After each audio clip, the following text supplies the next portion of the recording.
During the summer of 2003, events in the northeastern United States involving a strange, human-like creature sparked brief local media interest before an apparent blackout was enacted. Little or no information was left intact, as most online and written accounts of the creature were mysteriously destroyed.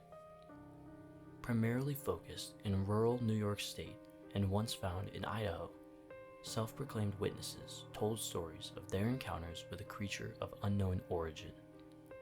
Emotions ranged from extremely traumatic levels of fright and discomfort to an almost childlike sense of playfulness and curiosity. While their published versions are no longer on record, the memories remain powerful. Several of the involved parties began looking for answers that year. In early 2006, the collaboration had accumulated nearly 24 documents dating between the 12th century and present day, spanning 4 continents. In almost all cases, the stories were identical. I've been in contact with a member of this group and was able to get some excerpts from their upcoming book. A Suicide Note, 1964. As I prepare to take my life, I feel it necessary to assuage any guilt or pain I have introduced through this act. It is not the fault of anyone other than him. For once, I awoke and felt his presence. And once, I awoke and saw his form. Once again, I awoke and heard his voice and looked into his eyes. I cannot sleep without fear of what I might next awake to experience. I cannot ever wake.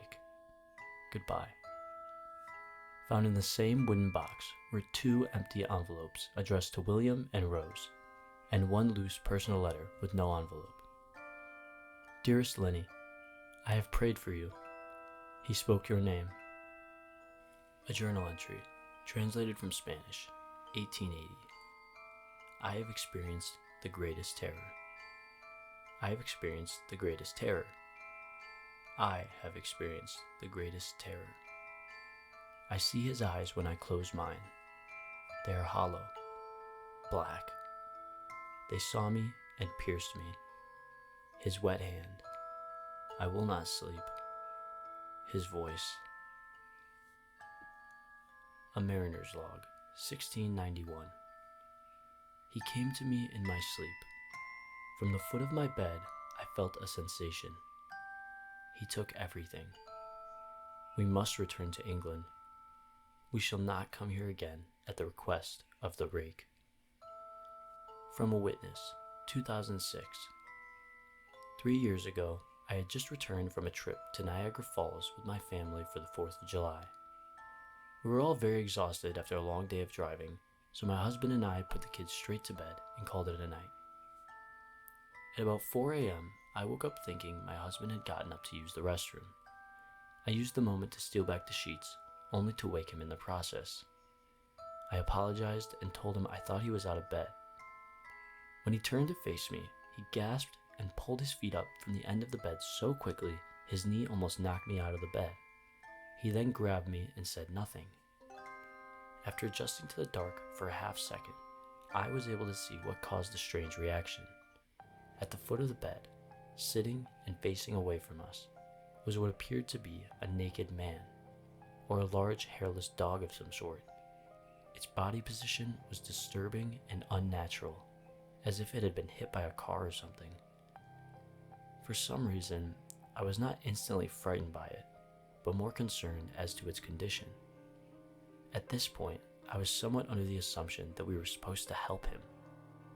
My husband was peering over his arm and knee, tucked into the fetal position, occasionally glancing at me before returning to the creature. In a flurry of motion, it scrambled around the side of the bed, and then crawled quickly, in a flailing sort of way, right along the covers until it was less than a foot from my husband's face. It was completely silent for about 30 seconds. Probably closer to 5, but it seemed like a while. Just looking at my husband. It then placed its hand on its knee and ran into the hallway, leading to the kids' rooms. I screamed and ran for the light switch, planning to stop this thing before it hurt my children.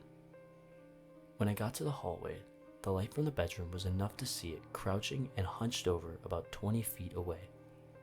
It turned around and looked directly at me, covered in blood. I flipped the switch on the wall and saw my daughter, Clara. The creature ran down the stairs as my husband and I rushed to help our daughter. She was very badly injured and spoke only once more in her short life. She said, "He is the Rake." My husband drove his car into a lake that night while rushing our daughter to the hospital. They did not survive. Being a small town, news got around pretty quickly. The police were helpful at first, and the local newspaper took a lot of interest as well.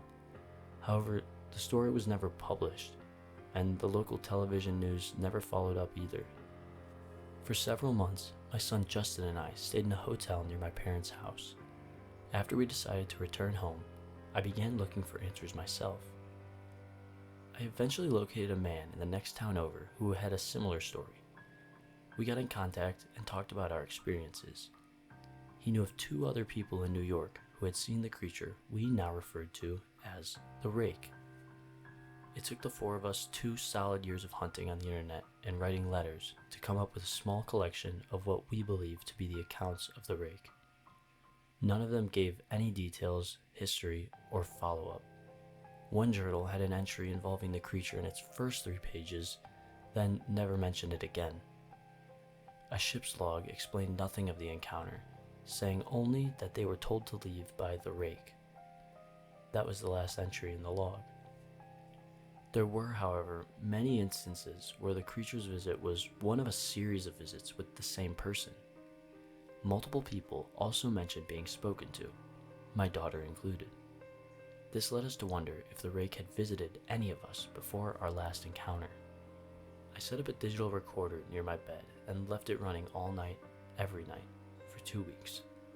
I would tediously scan through the sounds of me rolling around in my bed each day when I woke up.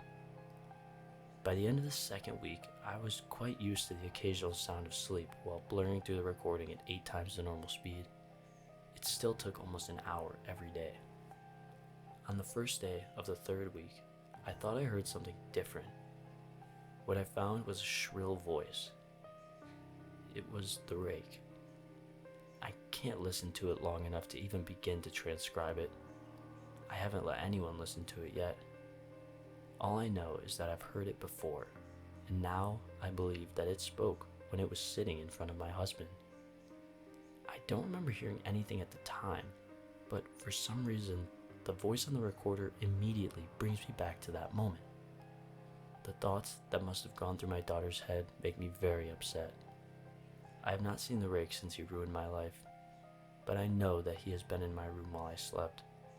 I know and fear that one night I'll wake up to see him staring at me.